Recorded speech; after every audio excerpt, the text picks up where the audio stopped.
ఈరోజు మనం దోసకాయ కర్రీ చేసుకుందాం.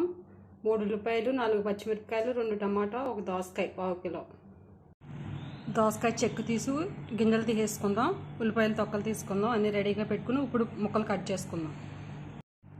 ఉల్లిపాయలు కట్ చేసేసుకున్నాం, టమాటాలు కట్ చేసుకున్నాం, దోసకాయలు కూడా కట్ చేసుకున్నాం. మూకుడు పెట్టుకుందాం. 4 స్పూన్ల ఆయిల్, కట్ చేసి పెట్టుకున్న ఉల్లిపాయలు, 3-4 లవంగ ముక్కలు,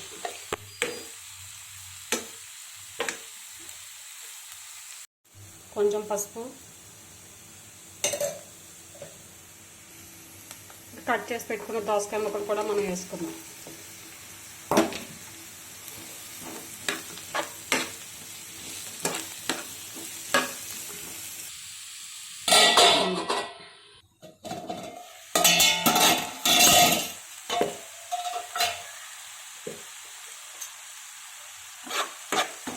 దోసకాయ ముక్కలు మగ్గుతున్నాయి. ఇప్పుడు మనం 2 టమాటాస్ కట్ చేసుకున్నవి కూడా వేసుకుందాం.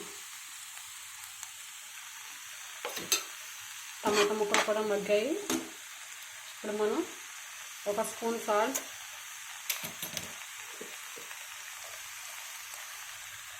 1.5 స్పూన్ కారం వేసుకుందాం. బాగా కలుపుకొని మూత పెట్టేసుకుందాం. కర్రీ రెడీ అయిపోయింది. ఇప్పుడు మనం బౌల్లోకి దోసకాయ కర్రీ రెడీ.